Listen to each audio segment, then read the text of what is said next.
Hello, Cubs fans, and welcome to a brand new edition of Cubs on Tap. I am Ron Luce. I am joined by, if you're watching the live stream or rewatching this on YouTube or Facebook, as you can see, I am joined by me, myself, and I here on this Thursday. We've got Juice is currently on the IL. In case anybody didn't see that tweet earlier today, not only did he try to do the Marcus Stroman handstand, but he also has some technical difficulties with his move. Joey is currently out on a boat somewhere enjoying himself for a long weekend, and Tyler is still in the Sunshine State. So I'm coming to you live by myself, but at least, at very minimum, we're talking about a Cubs winner. That's right. The Cubs defeat the Orioles in this makeup game in Baltimore by a final score of 3-2. Cubs reached the 50-win plateau with the W today.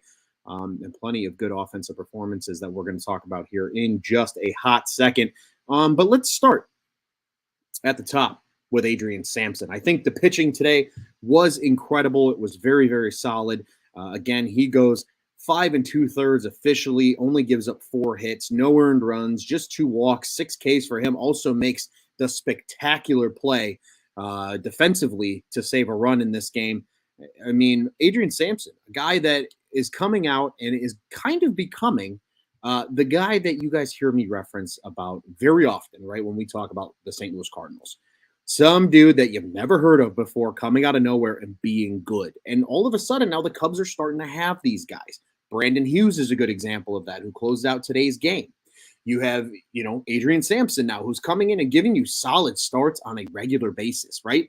5 2/3 today. He's gone 6 numerous times. Hell, he's even gone 7 so far this year. And this is a guy that none of us even penciled into the line or to the rotation at any point this season. We said even if he gets to Chicago, he's going to be a bullpen piece. Well, it doesn't matter. He's in Chicago. He's doing a lot of good stuff right now. And we really like where Adrian Sampson's at. Big start for him today. And you certainly love to see it. And on top of it, Sean Newcomb comes in, looks good. Again, the walks.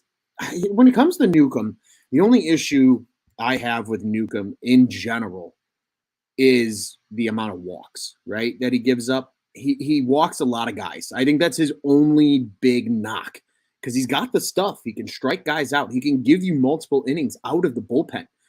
All things that you want out of a guy that kind of plays that swing role, formerly a starter with Atlanta, has a lot to offer.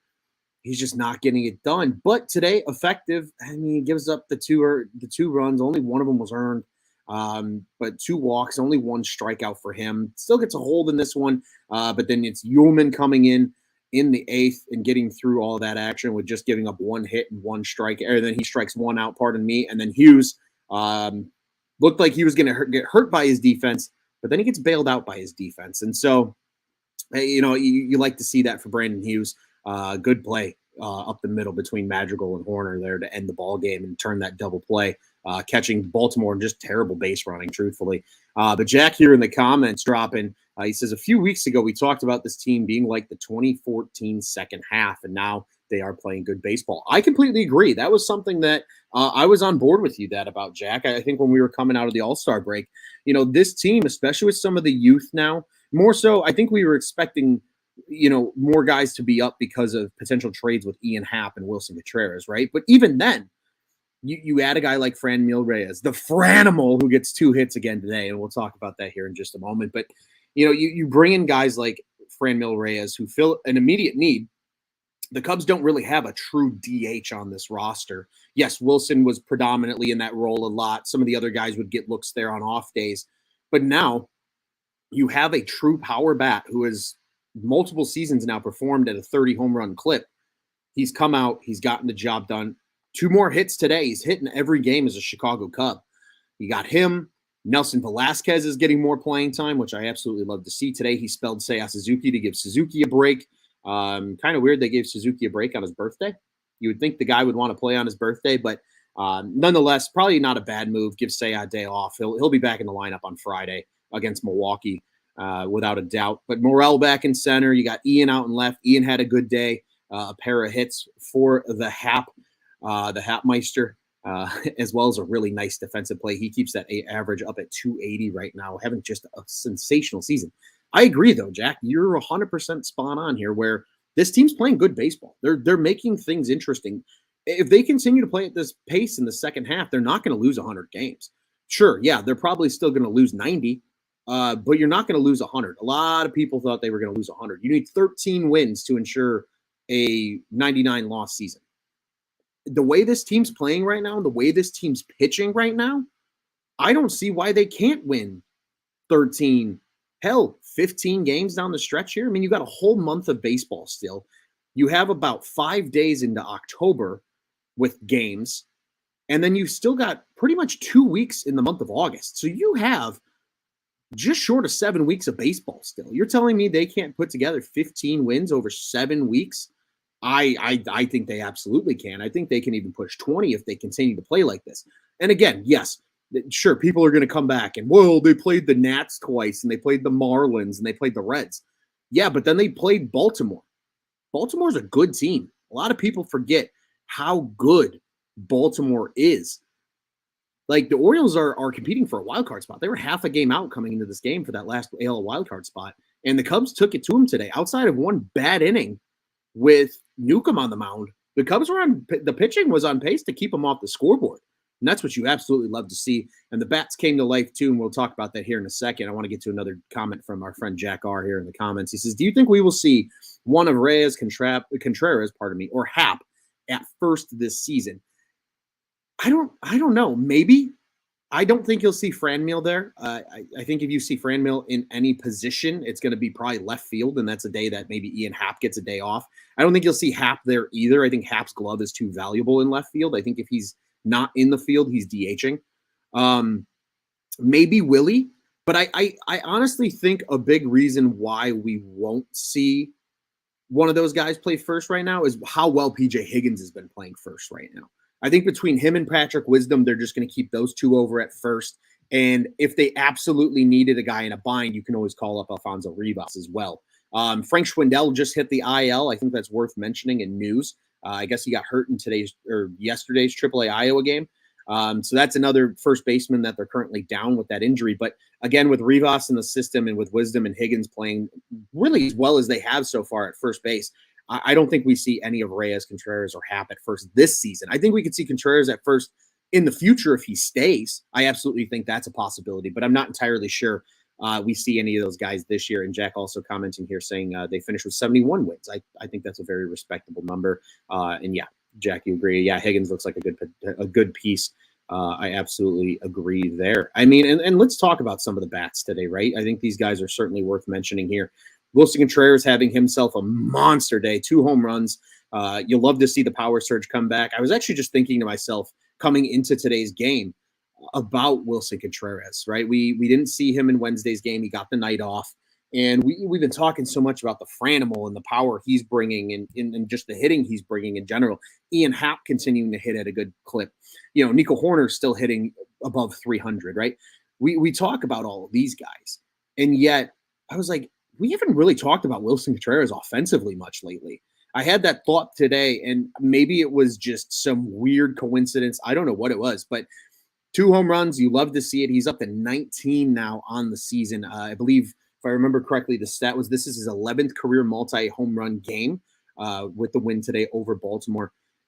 Good. They need the power from Willie, and his average has really suffered lately. A 249 average. Mind you, this was a guy that was hitting right around 280 for a good portion of the season there early.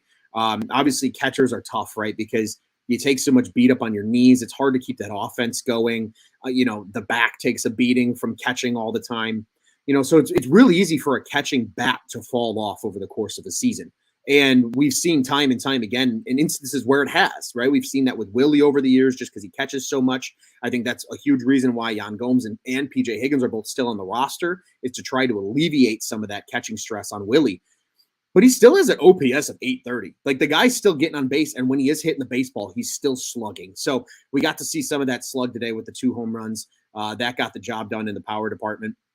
As we mentioned, Ian Happ with a pair of hits still today. That raises his OPS. He is well above 800 again. 809 is now his number. 280, though, that average is absolutely beautiful. Franmil, when the Franimal eats, it's a Fran meal. And he ate again today. 2 more hits for Franmil Reyes.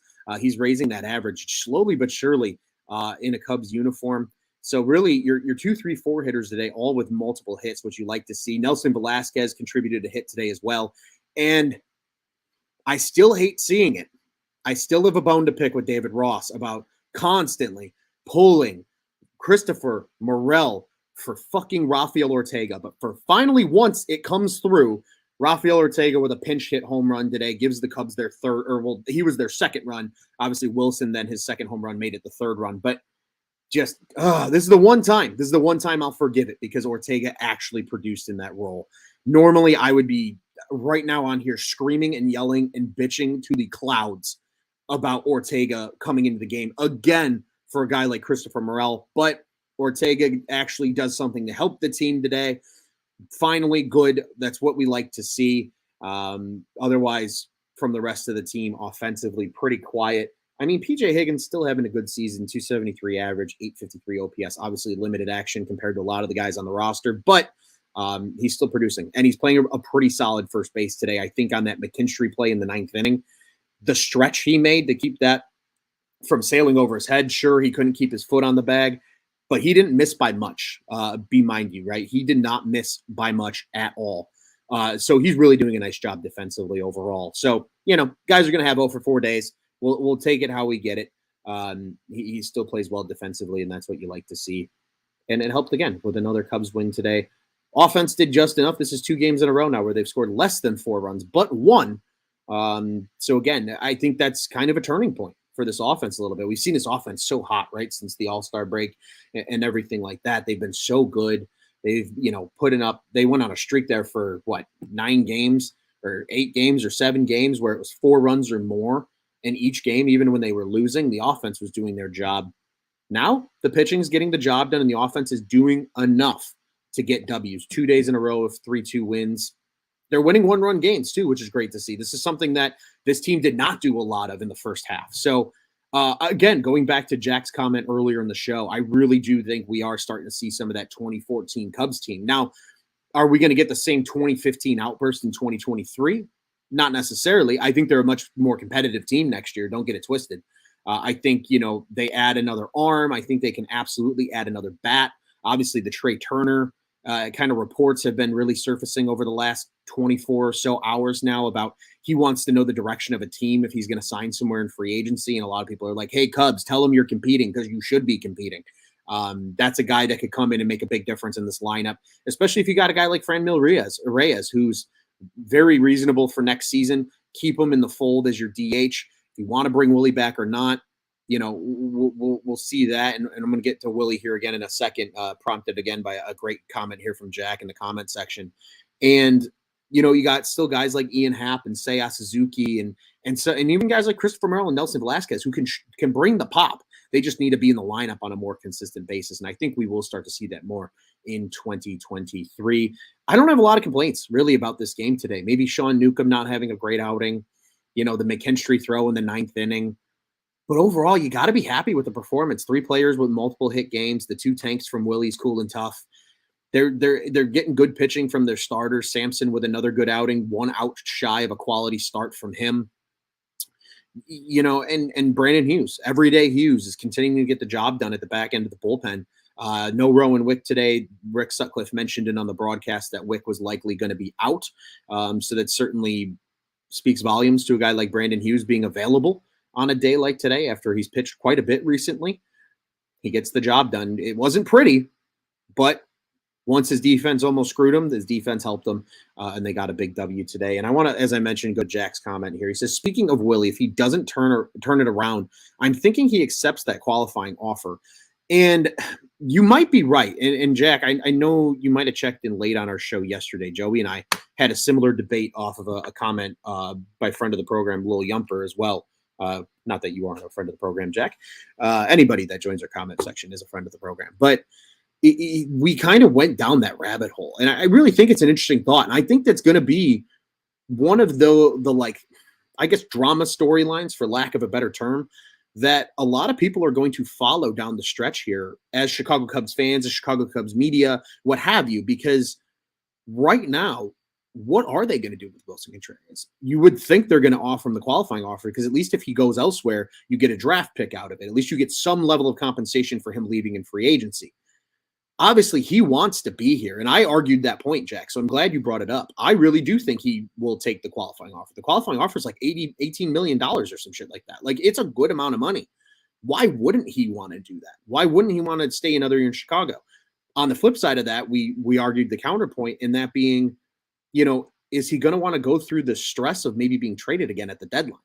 Because this time around, teams probably aren't going to pay as much for a guy like Wilson Contreras at the deadline, because they can let him hit free agency and there's no draft pick compensation. Because once you accept the qualifying offer as a player, you become a free agent the year after. And it's just, there is no stipulations on you. We saw that happen with Marcus Stroman in the New York Mets. That's why he was able to sign in Chicago, and the Cubs didn't have to lose a draft pick for him, was because of that exact stipulation. He took the qualifying offer and stayed with the Mets on, I think it was like 17.9 at that time. So, it's going to be really interesting to see. I really am intrigued, because Willie has struggled lately, even since the trade deadline has come and go. And I think that's the thing that we have to keep in mind as well, right? Because it's no longer, oh, he's stressed by, is he going to be moved or not? And that's very valid. I mean, that's a stressful thing to have to think about when you're trying to just play baseball every day. But now, even since then, he still has struggled a little bit. And I think you're seeing the beatdown that a catcher takes. And that's why I think if Wilson Contreras sticks around as a Chicago Cub, you have to explore the idea of him playing more positions than just catcher. And I think you can make that work with a guy like Yan Gomes still under contract for next season, because he signed a 2-year deal, and a guy like PJ Higgins still in the fold, who can play, first base and catcher. You're going to have to move Willie around. He's going to have to DH a little bit. Maybe you play him in left field a little bit and get him ready for that in spring training. Maybe he plays a little first. He's an athlete. He came up as a third baseman. So I don't think he couldn't play a corner out infield spot either. But if you want the bat to not suffer, in my humble opinion, the knees need to be preserved. Catchers take the biggest beatdown of any player in baseball in terms of a physical standpoint. I would argue maybe pitchers are the only other ones that do, at least starters, because you're out there every day and you're throwing. But catchers take a beatdown. It's hard to squat behind. Take it from I played football and I played offensive line. So I know that squatting position and being in that daunting knees, just aching position. It sucks. It really does. It's not fun. And I really think if they want Wilson Contreras' bat to continue to have that early season effect that it had over 162, you're going to have to move him around more. You're going to have to let him play positions that aren't as big of a beatdown on the knees. And quite frankly, we saw this with Chris Bryant, right? Chris Bryant said he loved playing the outfield because it didn't beat up his body. Even playing at third and first, you're still in a bit of a squat between plays. You're still getting down. You're still having to bend down. There's a lot of a strain on the body. Left field is a great spot for Willie, but then you argue he's taking away at-bats from guys like maybe Nelson Velasquez, or he's taking away at-bats from guys like Ian Happ. Because if you do keep Franmil Reyes, he's more often than not DHing and DHing only. Who are you going to take at-bats away from Seiya Suzuki? Are you going to take at-bats away from Christopher Morel? So you really do kind of have to weigh all these options if you're the Chicago Cubs, and just you have to make the argument, is he going to be able to hold up for what we need him for? And he's here for the offense. Don't get me wrong. He's a solid defensive catcher. Don't get me twisted here. But he is a difference maker with the bat and that arm. Like, that's his two biggest things. I think he absolutely could play in the outfield a little bit. I think he absolutely could play in the corner infield spots and save those knees a little more. I think he just needs to the Cubs need to get buy-in from him in order to do that. And they need to want to do that with him in my opinion, in order to justify extending him, right? Because right now, if you're not sure if he's going to produce to the money that he might want, do you extend him? He is 30 years old. And I'm not saying baseball is completely different than football, right? It's not like, oh God, he's turning 30. No. Like, yeah, he can still play another 4, 5, 6, 7 years. But you see a lot of those elite offensive catchers eventually move to first base, right? We've seen that a ton. And, it's really going to be a debate. I mean, that is a whole debate in itself, is just what is his role going to be with this team and going forward. So I think the Wilson Contreras storyline, really in general, Jack, is going to be so fascinating to watch, because if they do extend him, then you start playing chess with all your roster pieces and where do you fit guys, and is Wilson going to be willing to not catch every day, because catching takes a beat down on your body, and it's going to be interesting to see. And he also chimes in here, he being Jack, says he kind of forgot how Willie was in the outfield. I remember he had an arm, obviously, but did he look comfortable? He looked comfortable in left field. He looked awful in right field. I think they gave him one game, I believe, and it was like 2019 in right field, and he looked very, very out of place. However, he looked fine in left field in 2016. He played a lot in left field in 2016 because remember they carried 3 catchers, and he came up in June. So, he didn't have that same rapport with the starting pitching staff that year that guys like David Ross and Miguel Montero did. So we saw a lot of Wilson Contreras in the outfield, so much so that if you're a fantasy baseball player like myself, he had outfield ability to be moved around in your lineup, not only just catch, because he was used so frequently as a left fielder that season. Because they really didn't have one with Schwarber being hurt, right? It was kind of a rotating door of guys like Wilson Contreras and Ben Zobrist. And, they were just it was like a fill-in spot for the Cubs in 2016 for a lot of that season. So I think he would be okay out there. And especially if you work him in spring training with the knowledge that he's going to be playing some of that position, I think he would be fine there. I think he'd be fine at first and third too. Maybe not necessarily so much third base. He's got the arm to play third. That's for certain. I think if you gave him work there, he would be fine. He's enough of an athlete where as long as he gets some time there in spring training, when you kind of work on that stuff and the fundamentals and the mechanics, I think he could absolutely do it. And yeah, like you said, Jack, I remember throwing guys at home too. I mean, that arm is elite.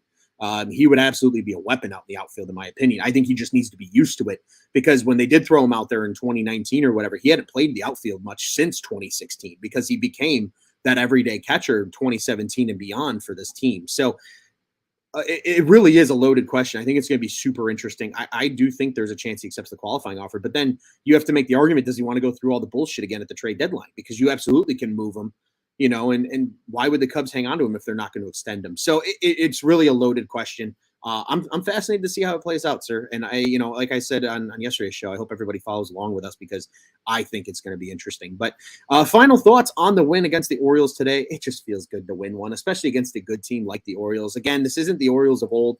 They're actually a good baseball team this year, even with selling at the deadline guys like Trey Mancini and their closer Lopez. They are still a competitive team. They might make the playoffs in the AL. That's how good they are this year. So, and Watkins, who has been a very good pitcher overall, they were able to get to him just enough to get this game done. It is Sampson's first win. I think that's worth mentioning.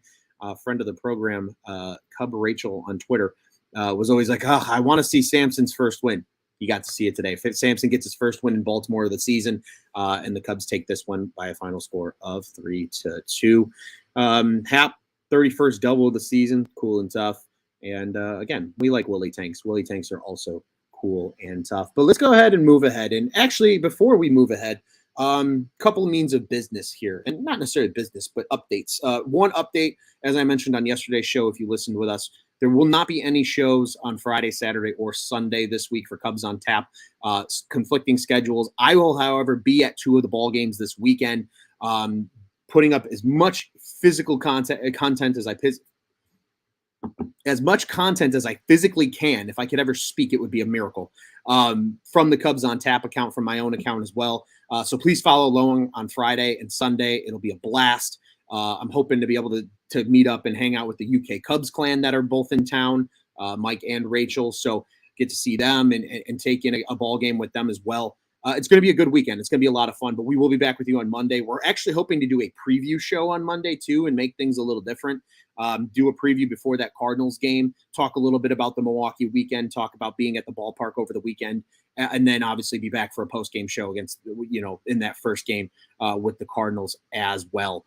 So that's where we're at with that. Also, in case you don't follow us on Twitter, and this is why I highly recommend you do, and we are at Cubbies on Tap on Twitter. On Tap Sportsnet, big announcement from us.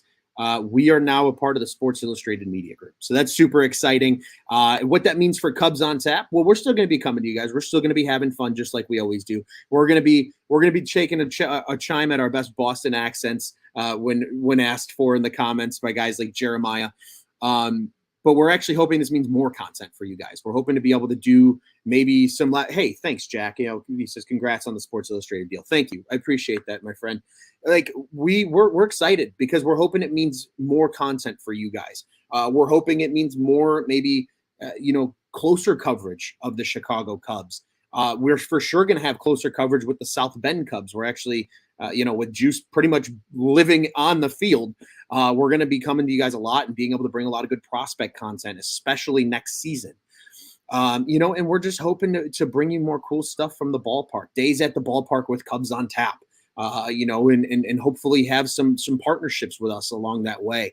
It's going to be exciting. Just like it's an exciting time to be a Cubs fan, it's an exciting time to be a Cubs on Tap fan. And I know, as somebody who's been on this show since its inception back in 2019, I'm very excited to be a part of Cubs on Tap right now and what things are going to happen. So we hope you guys continue to follow us on the ride. If you are new here, or those that do listen to us, bring your friends along, and your friends are new here, we welcome everyone. We can't wait for everybody to come along on this ride with us, because again, we're hoping this deal here with Sports Illustrated Media Group and this partnership really opens a lot of doors for us here at OnTap Sportsnet, only to improve our coverage for all of our dedicated listeners, and we appreciate you guys so much. Could not have done it without every single one of you that has read our articles, has listened to our shows, has joined us in the comment section.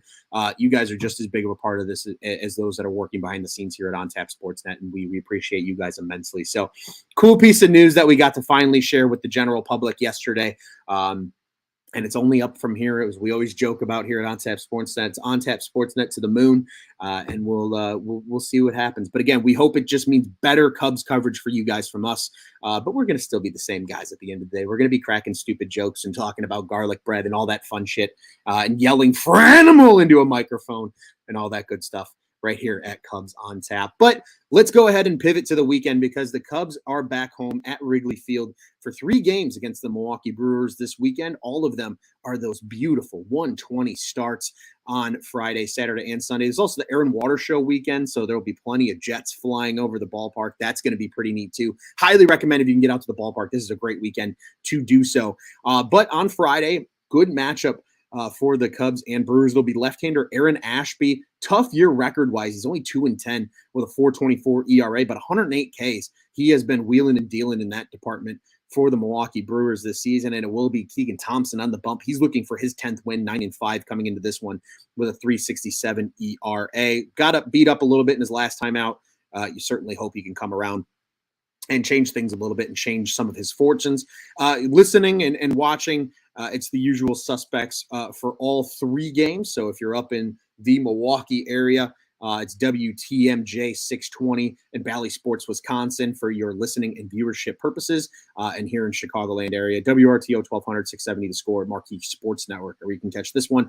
And Friday's game is on MLB Network for those that are out of market, and Saturday's game is on FS1 for those. I think for everybody, I think that one is just a nationally televised game, but that one will still also be on Marquee Sports Network with the usual broadcast team. And Joe Girardi will be joining the broadcast this weekend as well, which is certainly something to keep an eye on. It'll be really interesting having him in the ballpark. Hopefully he tells some of his stories as a Chicago Cub from back in the late 80s and early 90s.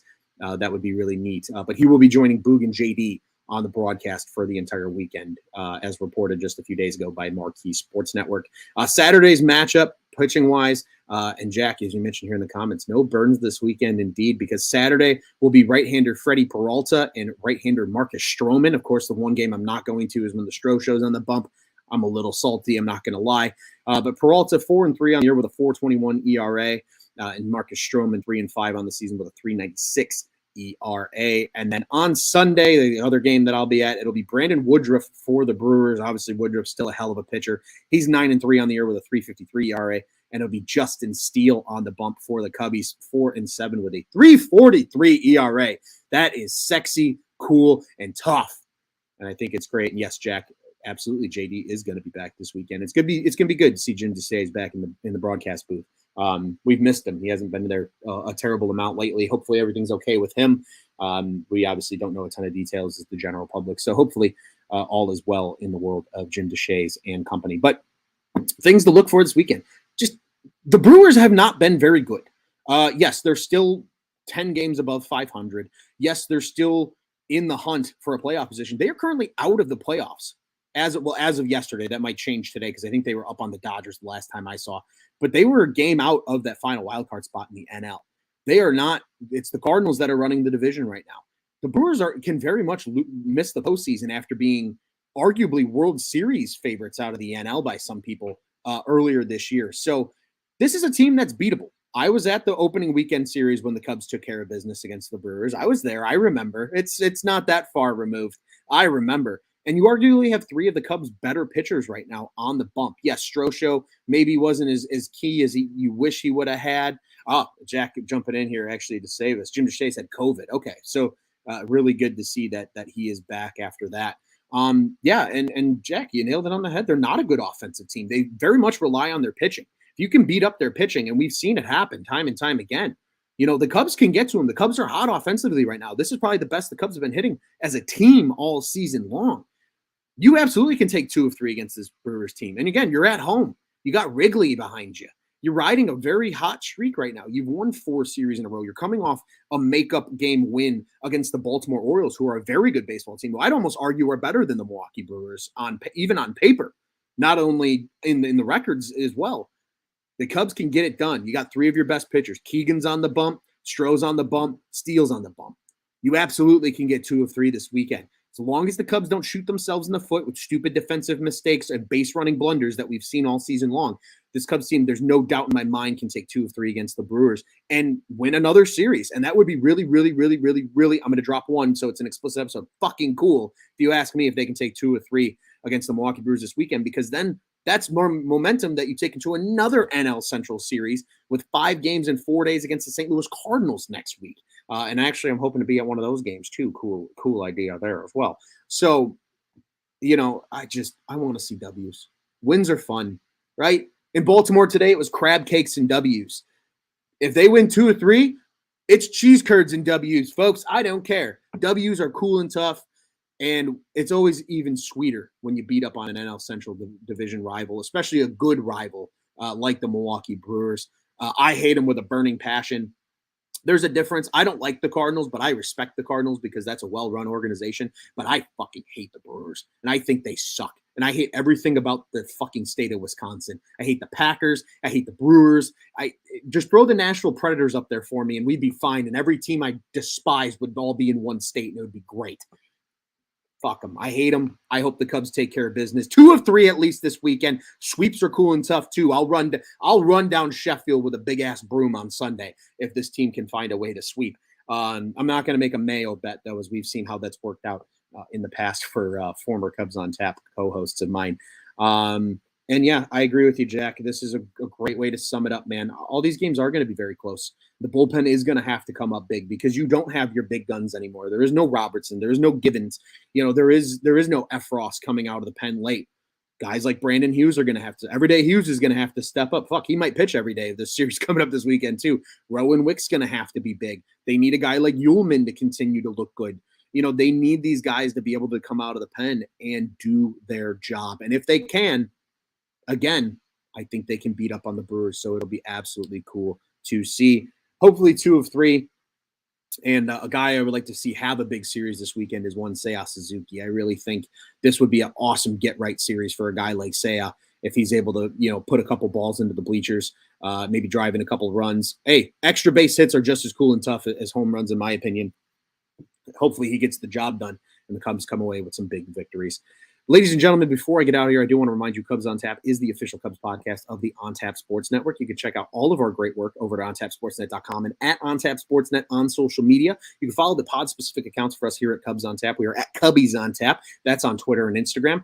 I am at Loose on Tap on the Bluebird app. You can follow all of my other great co-hosts and contributors on the Cubs side of the house here. Follow at Joey Knows Nothing, at Juice on Tap, at Teddy Freddy 270, and our other great contributors at Bulls Guy Rob and at Brandon M. Kane, who all do a great job on the Cubs side of the operation. Bulls, Bears, Blackhawks, you know the drill. We got it all. And again, we all got friends that like the Southsiders. Send them over to our boys at Sox on Tap. They do an excellent job covering the other baseball team in Chicago. As Jack says here, Cubs have a chance to turn some heads in the next 11 games versus the Brew Crew and Cards. I absolutely agree. And it starts with 3 this weekend. OnTapSportsNet.com, at OnTapSportsNet on social media, OnTap Sports Network. Go ahead and check out what's on tap in Chicago sports. Jack, thanks for joining me, buddy. It was great getting to chat to you through the comments. I appreciate you, sir. You helped make the show great as well. Ladies and gentlemen, we'll be back with you after the weekend. However, you can still get a hold of us. Tweet us at Cubbies on Tap all weekend long. Saturday might be the one day you can't get a hold of us. But overall, I'll be at the ballpark 2 times this weekend. If you're out at the ballpark, come say hey. We're going to be having a good time. We're going to be hashtag cracking them to some good news that we received this week and taking in some Cubs baseball from the most beautiful ballpark in all of America. I'm Ron Luce. And until next time, we're going to get out of here the only way we know how at Cubs on Tap. Fuck the Cardinals. Fuck the Brewers. And let's go Cubbies.